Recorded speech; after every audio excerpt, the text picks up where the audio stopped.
រឿងខ្មោចលងនៅក្នុងព្រះបរមរាជវាំងសៀមវាជារឿងនិទានអំពីខ្មោចលងនៅក្នុងវាំងស្ដេចនៅឯក្រុងបាងកកហើយដែលខ្មោចដែលលងនោះទៀតសោតមិនមែនធម្មតានោះទេតែជាព្រលឹងវិញ្ញាណរបស់ស្ដេចតែម្ដងគឺព្រះបាទនាងខ្លៅរាមាទី3ជាទូទៅ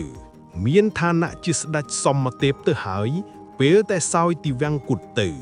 គួរតែទៅភពភូមិដែលល្អដូចជានៅឋានសួគ៌ឋានព្រំអីជាដើមប៉ុន្តែមិនដឹងជាបួងកម្មអ្វីបានជាធ្វើឲ្យព្រះវិញ្ញាណរបស់ព្រះបាទរាមាទី3នេះនៅតែជាប់ជាមួយនឹងព្រះបរមរាជវាំងបន្តទៅនេះខ្ញុំសូមជូនរឿងនេះមកចែករំលែកគ្រាន់ជាពុទ្ធិនិងកំសាន្តអារម្មណ៍សម្រាប់រាត្រីនេះរឿងព្រេងនិទានអំពីខ្មោចលងនៅក្នុងព្រះបរមរាជវាំងនៃទីក្រុងបាងកកមានភាពល្បីល្បាញខ្លាំងណាស់តាំងពីដើមរហូតមកដល់បច្ចុប្បន្ននេះជាពិសេសគឺរឿងព្រះវិញ្ញាណរបស់ព្រះបាទនាងខ្លៅរាមាទី3ដែលតែងតែបង្ហាញឲ្យពួកអ្នកបម្រើរហូតដល់អាមាត្យបានឃើញជាញឹកញួយនៅក្នុងអគាររាជវាំងចក្រីមហាប្រាសាទបណ្ដារឿងនិទានខ្មោចលងទាំងនោះត្រូវបានចងក្រងឡើងវិញដោយលោកអានិកណាវិមលអ្នកនិពន្ធដ៏ល្បីល្បាញបំផុតថ្នាក់ជាតិតាមកំណត់ត្រារបស់នាយមឿនមន្ត្រីនៅក្នុងវាំងដែលបានបញ្ជាក់ថាវាជារឿងរ៉ាវទាំងនោះគឺពិតប្រាកដ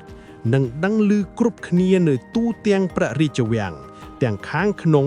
និងខាងក្រៅ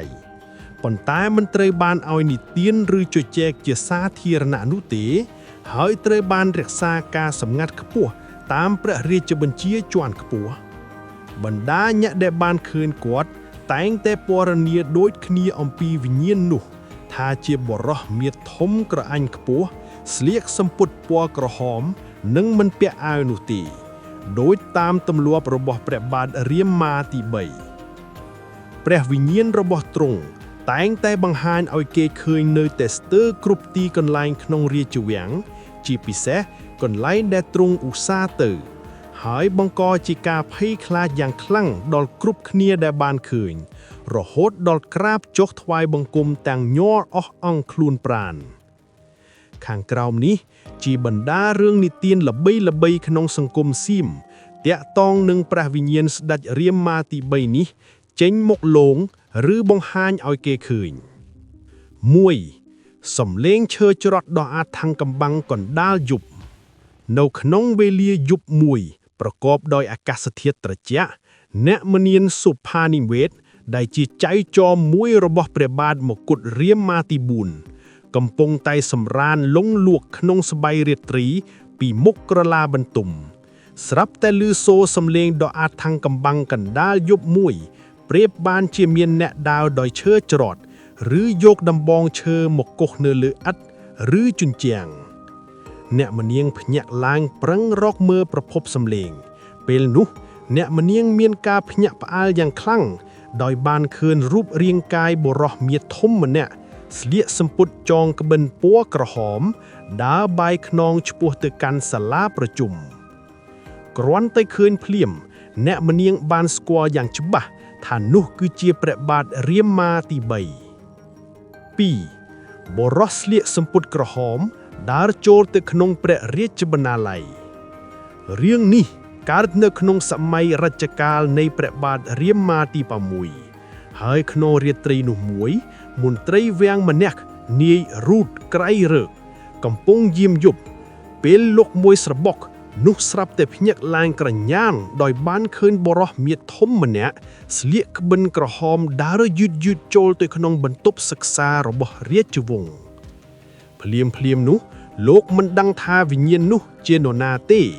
ដោយគ្រាន់តែសង្ស័យថាអាចជាសមាជិករាជវង្សថ្នាក់ខ្ពស់ម្នាក់ព្រោះមានពន្លឺរស្មីចេញពីកាយផងដែរ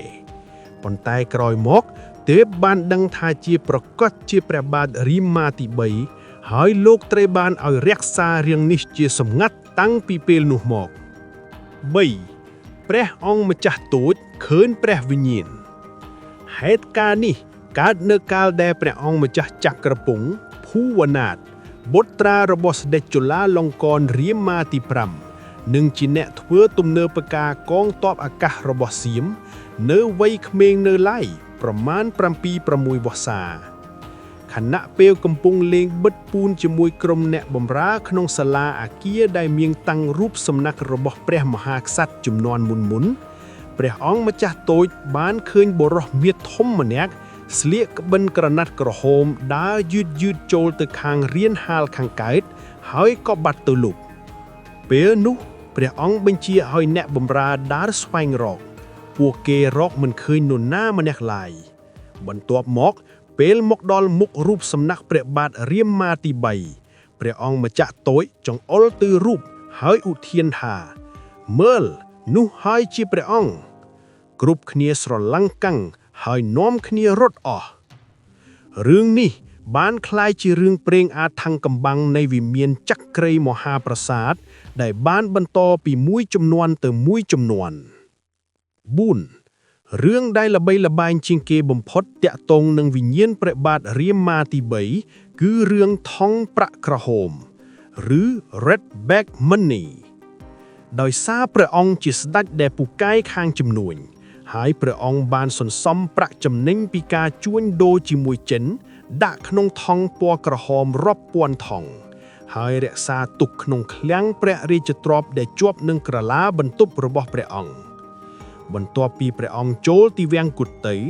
ពិសេសនៅពេលយប់ស្ងប់ស្ងាត់គេតែងតែឃើញស្រមោលខ្មៃធំខ្ពស់ដែលមានរូបរាងដូចព្រះអង្គដើរចុះឡើងនៅក្បែរឃ្លាំងព្រះរាជទ្រព្យ